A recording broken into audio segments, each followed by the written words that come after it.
Since 1887, the Stonington Free Library has been a center for knowledge, ideas, creativity, and entertainment. It is a comfortable and welcoming community space for the town of Stonington, Connecticut, where all ages can explore, discover, gather, and learn within a building of distinctive and unique architecture. This video program is an evolution to expand the offerings of the library to share directly in your home or organization. Welcome to the Thoughtful Thursdays speaker series, made available to you by the Stonington Free Library.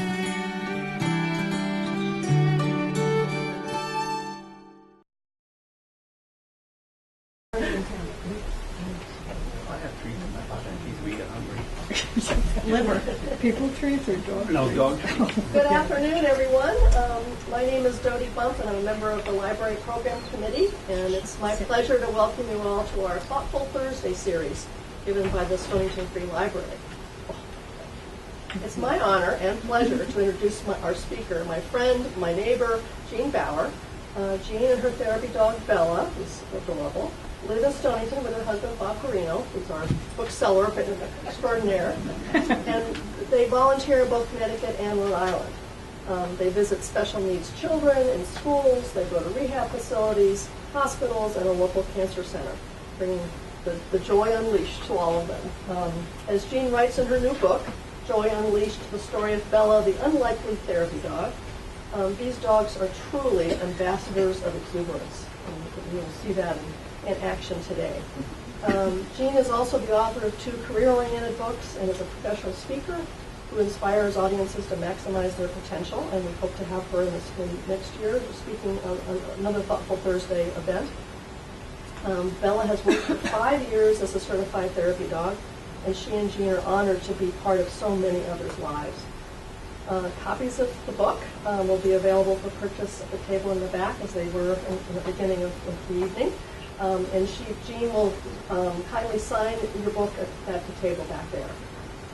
So please join me in welcoming Jean Baur and Bella to the Stonington Free Library. Jean?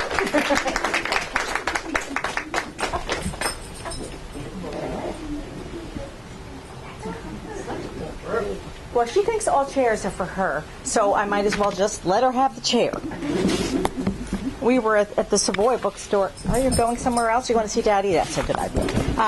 We were at the Savoy bookstore a few weeks ago, and there was one chair, and I was walking up to sit in it, and Bella grabbed it. So I went with that. So in writing this book, I discovered a lot of interesting things. And one was that in 2011, we were living in Pennsylvania. I was working in New Jersey, and I lost my job as a career coach. And that's particularly ironic when you're a career coach and you're helping people who have lost their jobs, and then you lose your job. So, but one of the things I realized in really thinking about that time in my life was that I had outgrown that job. I was a little bit resentful because my caseload had doubled, while my time didn't double. And at the same time, I sort of felt entitled to my job, even though I had a pretty strong feeling, because the company I worked for was acquiring another company, that it was going to go away, which it did. But what I didn't know and couldn't have known was that adopting Bella, which we did several years before I was laid off, was going to become my life raft and kind of the way to a new life. So starting at the beginning, going back to 2007, Bella was either born or dumped on Dead Dog Beach in Puerto Rico as a puppy. Dead Dog Beach in Puerto Rico is not a place you want to be, or you don't want a dog to be there. Dogs are not only abandoned, but they're tortured and they're killed. So one day this woman, Mary Eldergill, who I think was in her 80s, was part of this group, Amigos de Los Animales, Puerto Rico, Friends of Animals, and she came across 3 white puppies. The mother was nowhere to be seen, which is what the adult dogs learn to do very quickly, which is you see a human, you hide. So she took the 3 puppies home, and Bella was one of them, and fostered them. Here's a picture, not of Bella, but of the head of that organization in Puerto Rico, fostering 2 other dogs. And then they ended up at the shelter in Puerto Rico until they could be flown to Newark, New Jersey. So imagine 40 dogs in the cargo section of this plane, all of them puppies, all of them already traumatized by what they had gone through, and then picked up by St. Hubert's Animal Welfare Center in New Jersey. So I want to just read you a little bit about how we found Bella. So I start the book with talking about our first dog, Angus, and he had died a year before. And then a year later, we had figured that it was time to get a dog. It was spring. It was a good time. Bob was a college professor. He had a lot of free time and didn't know how crazy his free time was going to become once we got Bella. And we had seen a dog online from St. Hubert's, a little brown puppy that we were interested in. So the woman there named Kim takes us to the back where the puppies were, and there were 2 white puppies, brother and sisters in pens next to each other, with sweet faces and freckles on their noses. Bob instantly bonded with the larger one, the female, while I hung back, not sure about either one of them. I was disappointed that the first puppy hadn't worked out, and was wondering if we were nuts. Thanks, Bella. If we were nuts to be thinking of getting a puppy at our age.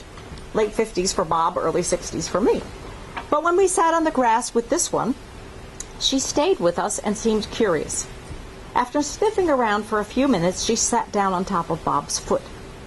She was only 20 pounds and had been rescued from Puerto Rico. How old is she? I asked. The vet thinks she and her brother are between 3.5 to 4 months old. Bob and I talked for a while, and Kim let us bring her into the room where the cats were in cages to see how she'd do, since we had a cat, Henry.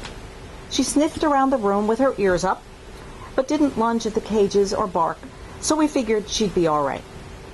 We decided to have lunch at the diner next door and promised we'd come back either way. We needed time. All I remember of that lunch is that I ate a Greek salad and vacillated wildly back and forth, one moment telling Bob how cute she was, and the next wondering what on earth we were doing. Cuteness won out. Her face got us, and her story. So why not us? In hindsight, I could give you a lot of reasons, pretty good reasons for not to adopt her, but we did it anyway. We bought her a crate, put her in the back of the car, but she was so scared and howling so loudly that we pulled over and let her sit in the back seat. The whining continued, and I told Bob to pull over again, thinking maybe she had to do her business. I walked her in the grass at the side of the road, but she wouldn't do anything. About 5 miles later, she pooped all over the back of the car. Again, we pulled over and got the mess cleaned up. Finally, we arrived at home and took her out into our fenced-in backyard and stood with her in the sun. She was so scared that she didn't take more than a step or 2 away from us. Bob held her in his arms, and I took their picture. Our adventure had begun.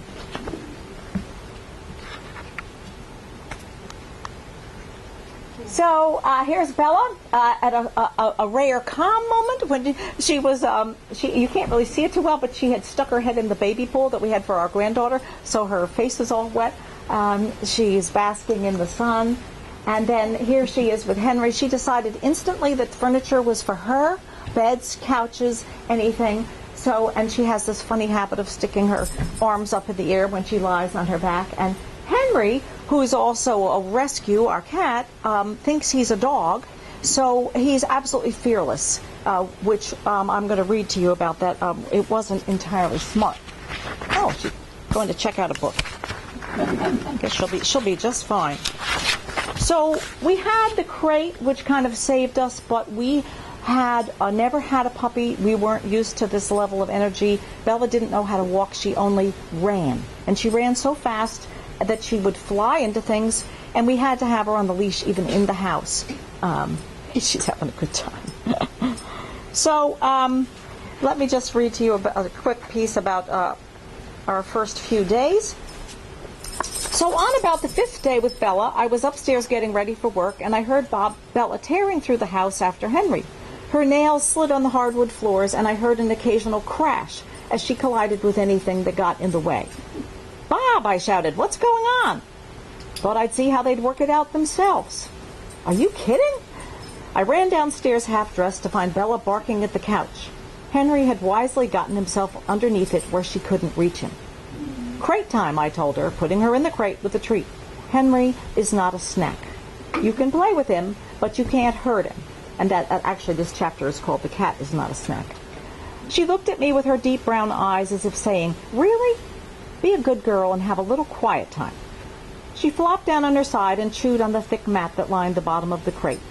I ran back upstairs and finished getting ready for work and gave Bob a kiss. "Hang in there," I told him. "It's going to take time." I could see from his face that he was having serious doubts. We both were. "I'll do some research at lunchtime," I told him, "and find an obedience class. Other people make it through this." "Maybe they use drugs," muttered Bob. "For the dogs or for themselves?" I asked. "Let's go for both." As I drove to work, I realized we were in for a long, slow process, one with uncertain outcomes. But I also knew we were going to do it. We were going to make it work. There was nothing sweeter than Bella curled up on top of Bob, her pink belly facing the ceiling, her long, thin legs stretched up in the air. So we did make it. But then, so that's "The Cat is Not a Snack," and there they are head to head, Henry and Bella. Yeah, it's amazing.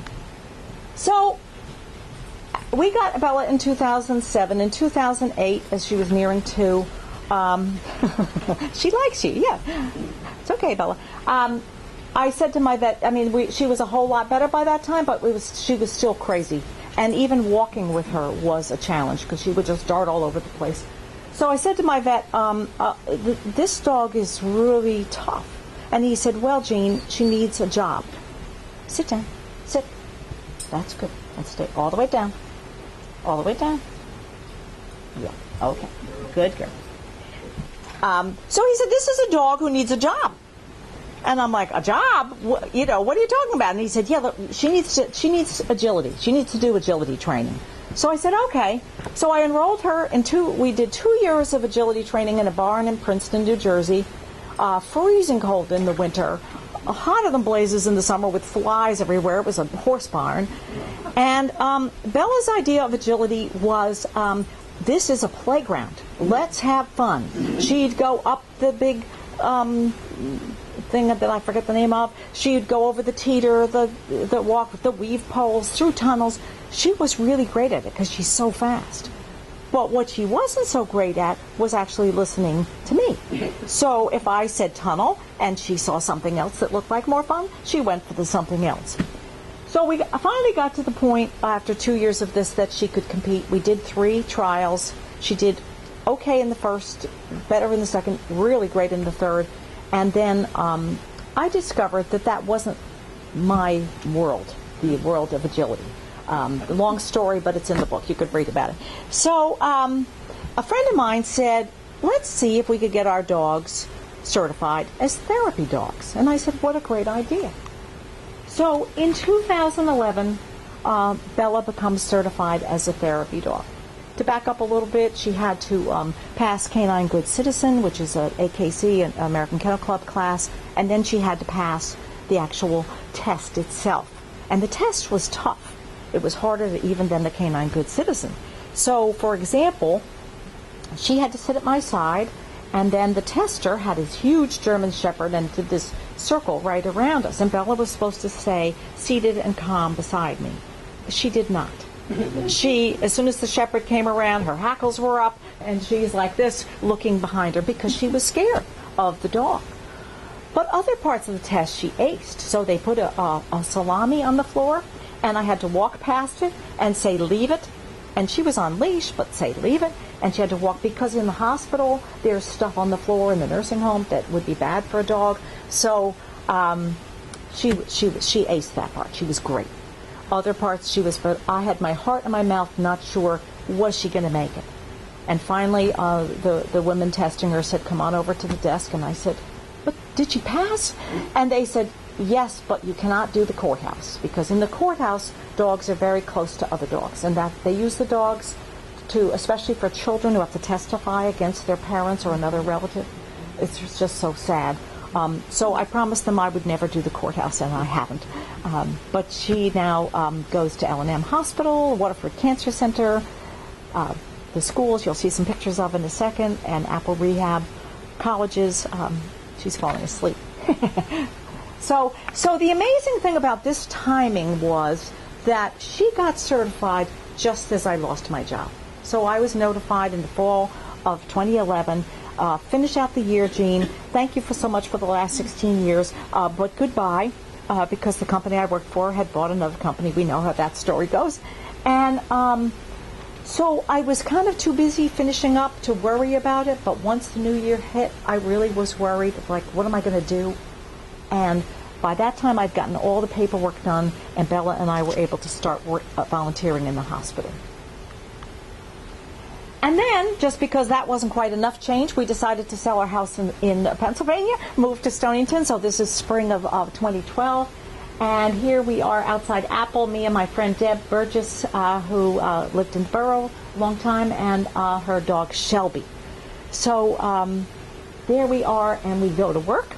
Let me just see what I was going to read for you there. Oh, yes. So I hadn't had a lot of experience with nursing homes or rehab facilities because both of my parents died very suddenly, so I didn't have that long illness or that long decline to kind of go through.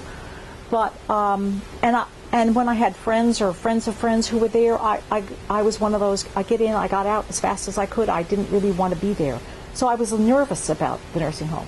But with Deb and Shelby and Bella, it was a totally different experience, and I learned from them really how to get to know people. So let me tell you about one of my favorites, who was a woman named Beverly, resident at Apple Rehab in Mystic. Severe Alzheimer's, and the first time I saw her when I walked in her room, I was actually terrified of her because she had this look on her face like she wanted to bite your head off. She just looked so angry, and she was sitting on the edge of her bed and rocking back and forth and holding these dolls. But I thought about it, and the next week I just spoke to her a little bit, and by the third week, here's what happened. She was in her room, again sitting on the side of her bed with her babies. I gave her a few moments to get used to me, and then knelt down on the floor in front of her. I could see her looking at Bella. "Would you like to give her a treat?" I asked. "Nothing." "She's my baby," I added, kissing Bella's head and giving her a treat. Beverly's look changed from scary to whatever the first cousin of curiosity is. So I decided to be brave and gently took one of Beverly's hands, put a treat on her palm, and lowered her hand so that Bella could reach it. As Bella's tongue touched her palm, Beverly's eyebrows shot up. I let go of her hand and clapped my hands. "You did it," I told her. And she smiled. She smiled, and it was like the sun coming out from behind a dark cloud. It was a miracle. There was mischief and joy for one tiny moment. And then, without dropping the babies, she clapped too. And right at that precise moment, we became friends. So that's what happened with the dog, because I couldn't do that by myself. Bella couldn't do it by herself. And I used to jokingly refer to myself as Bella's chauffeur because I was the one taking her to places. But I realized that was really wrong, that we're a partnership and that we each allow each other to do things we couldn't do on our own. So one of the interesting things I learned was that the staff really needed the visits from the therapy dogs as much or sometimes more than the patients or residents. Here's Bella and Shelby with nurse. Here we are at L&M going down the hallways. It is a hoot to be in a hospital with dogs. People just stop. They go down on the floor. They're just cooing.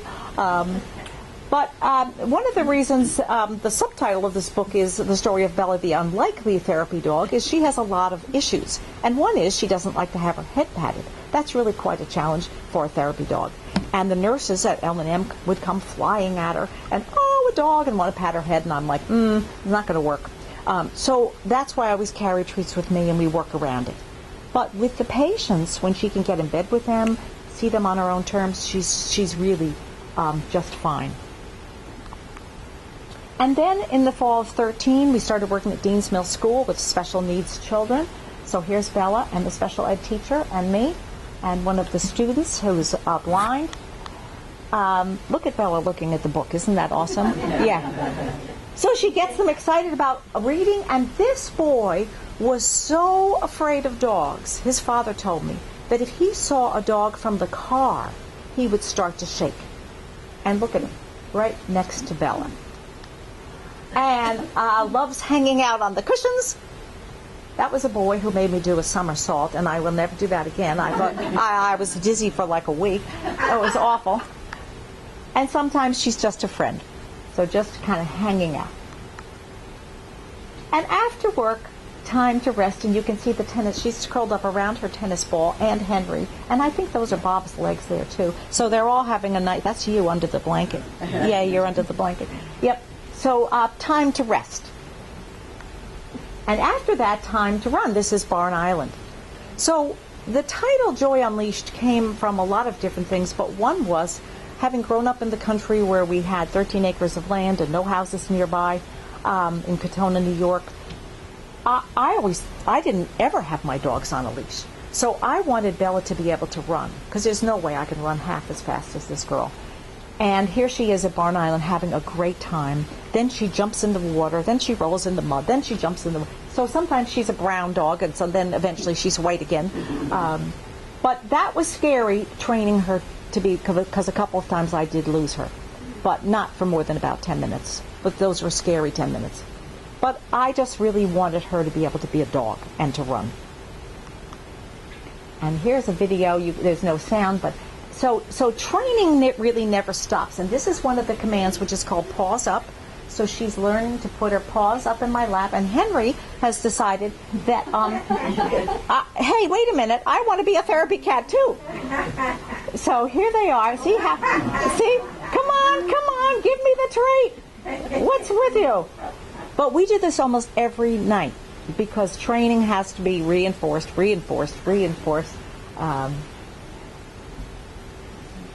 Could Henry be a therapy cat? He could. I was actually training him before we got Bella, and then once we got Bella, yeah. There are therapy cats, but man, that's a steep slope.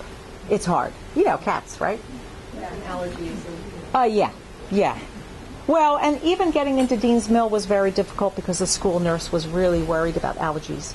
But I figured if this is a dog who goes in the hospital, why can't she go in the school? So it took me half a year to convince the principal that we were coming in. But we did it. And now we're at Mystic Middle. So how did this work help me? It connected me to my new community, Stonington, which Bob and I love. It gave me a way to work. This is volunteer work. That's why that's in quotes. But it really helped me kind of find myself again.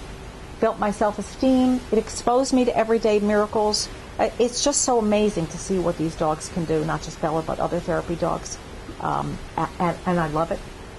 It strengthened my bond with Bella, so when you work together, and that's an interesting thing about therapy dogs, is they're trained by the person, by their handler, as we're called, the person they live with.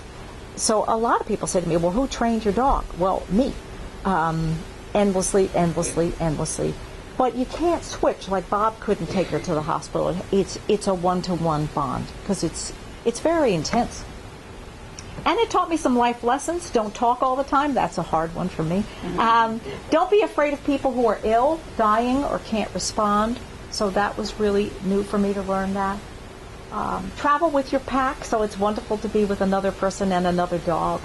Treats are important, and there's no me versus them. There's only us. And that's really what this work has taught me. So why is she unlikely? I love this picture. This is Bella. She does this on your lawn, Judy, almost every morning. So she's unlikely, first of all, because she survived Dead Dog Beach. She's unlikely because she doesn't like to have her head patted. For a while, she was afraid of men with hats on. She doesn't necessarily like tall people.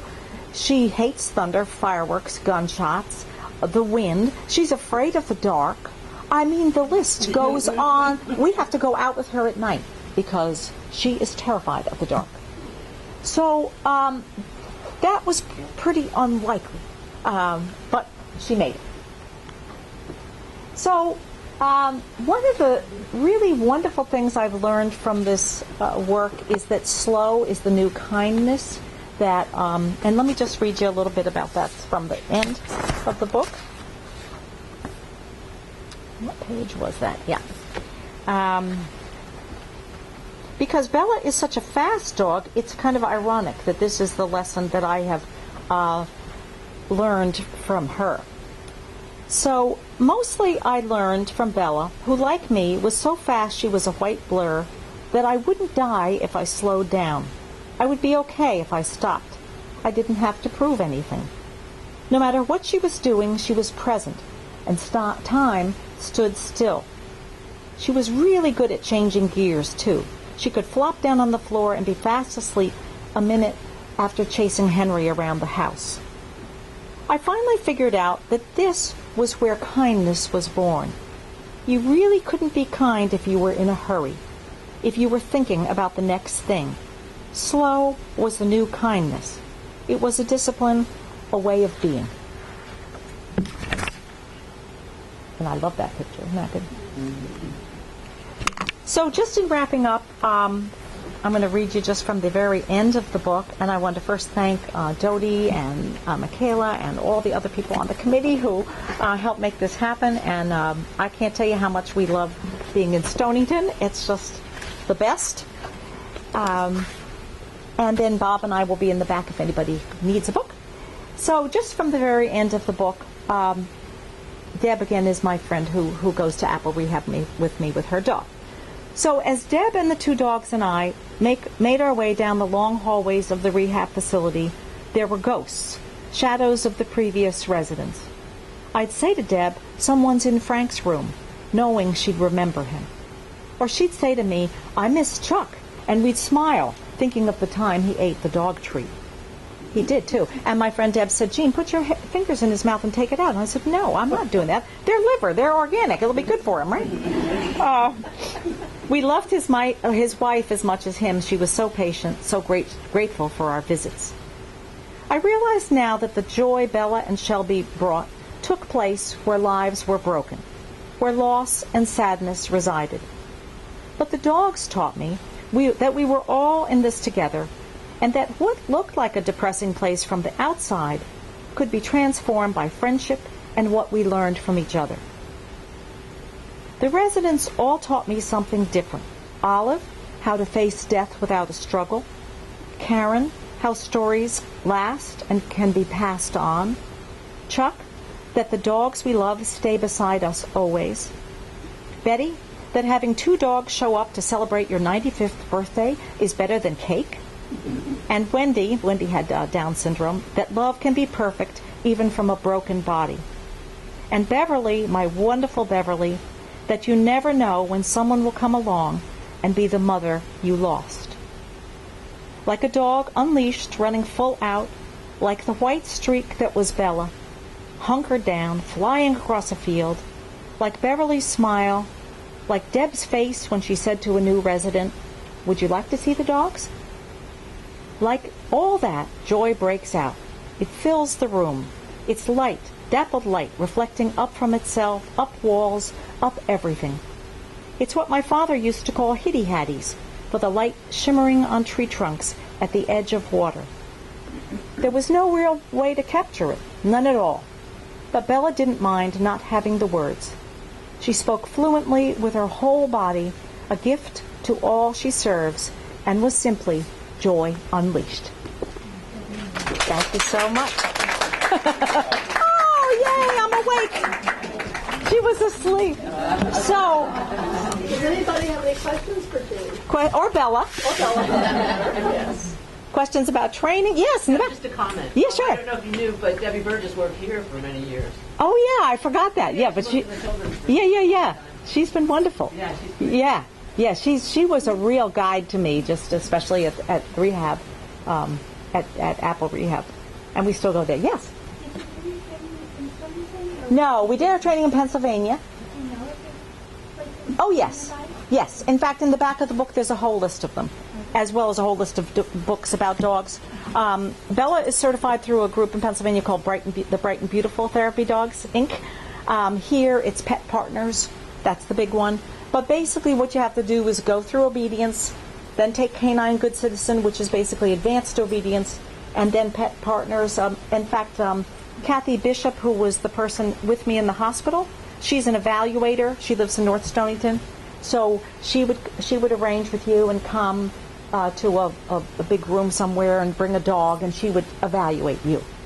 And I asked her about it, and she said she really evaluates the person and the dog, right? And their relationship. So it's very complicated because... At first, just decide if you would be a good candidate? No, well, I guess you could always ask her, but that's the test. And then with Pet Partners, you have to be retested every 2 years. With Bella's group, she doesn't, but I have every year. To get her new license, I have to send in proof that she's working. So I have to send in where she works and the contact person there, and they can check to make sure, because if she doesn't work, she doesn't stay certified. But we're slowing down a little bit, but not too much. Yeah. Where did you write the book? Where? Was it Where did I write the book? Oh my gosh. curious. No, I wrote it here. You wrote it? Yeah, I mean, I'm a crazy journal keeper. I've written journals since 7th grade, so you don't want to see the stacks of them in my basement. But yeah, so I had written a journal because we just really started the therapy dog work in Pennsylvania. Just worked in one hospital, just from January till April, and then we moved. And then I think May we started in Apple Rehab and L&M. L&M had a really wonderful program for children that was a bite prevention program. So what they would do was go to preschools and kindergartens, and they'd show a video about what you do. Like you have to stand. You have to stand like a tree if a dog comes at you. So it was teaching children how not to get bit by dogs, and then we would bring in the therapy dogs, and then they would have to come up to us and say, "May I pat your dog?" to practice. So we started at L&M and Apple that spring and summer of 2012, and then so really I can't even remember. It just goes on forever. But and it took 9 months to find a publisher, and then takes another year to get published. So it's a very slow process. Yes. Do you think that Bella likes to go to work? Or Oh yes. She doesn't give you a hard time? No. She knows the word. I say, "Do you want to go to work?" And she looks for this lease. This is the lease she got when she was certified. Now she's just being a baby. But no, she loves it. In fact, she gets restless. So that was really the vet's recommendation to me, was with her. She's a Whippet Terrier, Lab, and who knows what else. But that Terrier drive is very strong, a ton of energy, and kind of an attitude like, "Who are you and why should I listen to you?" She's a tough dog to train. But work gives her focus, and but it's an interesting thing. In the books I've read and in my experience, you also have to limit it. So I never go anyplace for more than an hour, because it's a lot for her. I mean, think about that in the hospital: the smells, the sounds, the machinery, the people. There's so much going on that she has to process. But one of the things that I learned was that she often knows what to do better than I do. So in the hospital, when we just started that first summer, there was a patient named Leonard up on the 4th floor, and the nurses had put a request in the volunteer office, would somebody come up? So I went up, and the nurse took me in, and there's this kind of lump in the bed, and he's not moving. And the nurse said, well, let's put a chair next to the bed so that Bella can jump up and maybe Leonard will see her. So I put the chair there. She jumps up, kind of one eye opens. There's a little teeny bit of movement. That was about it. We stayed for about 10, 15 minutes. The nurse said, "Oh, that was wonderful." And I'm like, "Really?" And she "Come back. Will you come back?" And I said, "I promise." So the next week I come back, but the nurse isn't with me. I go into Leonard's room. I put the chair next to the bed. I tell Bella up. She won't get up. And I'm thinking, what is wrong with her? Because she always goes up. She loves to jump. So I said, "Bella, up." And she then jumps on the bed and curls up next to Leonard. Well, this was heaven. He was so happy. And he just started to talk. And you couldn't understand him, but talk and talk. So we went back every week until he left. So she knew, no, not the chair, the bed, right? Now, I do have to be careful in the rehab facility. She loves beds. And I've been afraid a few times she was going to crush someone, but... So I watch signs for her, if she's getting tired, or there was one child at Dean's Mill who really was a problem, and he couldn't respect Bella's boundaries, and he used to like poke her in the feet. And one time she growled at him, which is really something for. So I had to stop working with that child because the paraprofessional wasn't controlling him well enough to make it safe. So that's my job, is to make sure she's safe and the people that she visits are safe too. But she loves work. That's her. Yeah, Dodie. You would say then that the agility plus then the training for all of this really transformed her, because she was pretty out of control before that, wasn't she? So now yeah, she was. Yeah. Because you have such a wonderful relationship with her. She just pays such good attention to you. All of that didn't exist, right, before you started doing this? No, I mean, she was just great. You had something to do. Yeah. You had to work. Our backyard looked like the moon. We had craters everywhere. And Bob read somewhere that if you put Listerine in them, in the holes, the dog whistle won't dig there. So, no, she didn't dig there. She dug new holes. And it smelled like a dentist's office, right? The whole, I mean, she ate my sandals. She ate the duvet cover. She ate a pillow. She just was so much energy unfocused. And this Easy Walk harness that I used saved us. But even with that, walking her up the street was an exercise in frustration. Veering, going past other dogs, hackles up, a lot of drama. So, she's almost 10, so she's mature now. Any other questions? Yeah. Do you think a 7.5-pound dog could be a bear? Oh, yes. Because if a cat could, yeah, that would be perfect. And then you wouldn't have to worry about it crushing the legs of the people in the nursing home. Yeah. I wish I'd brought this friend of mine who has this little dog. Oh, yeah. He's saying, she needs something. She needs a job or something. Well, yeah. And I said, well, what about agility? So I think this would be a lot better. Well, this is to me is a lot better just because you meet so many really wonderful people, and you get to do something that's kind of giving back to your community, where agility is competition. And then, not to go into this too much, but the purebred dogs, people don't really like the not purebred dog people too much, and there's a little attitude about, even though they're called all Americans, but still, it's just a world that I didn't love. It's also incredibly time-consuming, and you're spending all day waiting. Then there's this heart-stopping 60 seconds where your dog's supposed to do the run, and I was a wreck. It was too tense. Yeah, Mary. Oh, I was just going to say, I worked at Mass General Hospital. Yeah. And they had a therapy dog program. Yeah. And one of the dogs was a Newfoundland. Oh, yeah. Huge. And he would take up the whole width of the elevator when he was laying there. Yeah. It was just amazing to see this That's dog. cute. He was as gentle as anything. Yeah, so big dogs, small dogs, any kind of dogs. You just have to find out what Bella's absolute favorite are the kids. And when she goes into the school, she just starts to strut, and she, if the classroom doors are open, she'll put her head in. Do you want to see me? Do you want to see me? I'm here. It's really cute. But she loves the kids. So thank you so much, and I will be in the back. And Thank you, great. This was wonderful. And thank you all for coming this evening. Our next talk will be here at the library on Thursday, November 17th, again at 5:30. And it's going to be Rona Heil is going to speak on the roadmap to retirement. Some of us are already there. We probably needed that roadmap before we got there. Thank you again. Have a great evening. And again, Jean and Bob will be in the back here if you want to buy a book, and Jean will sign it for you on the back of the table. Thank you so much.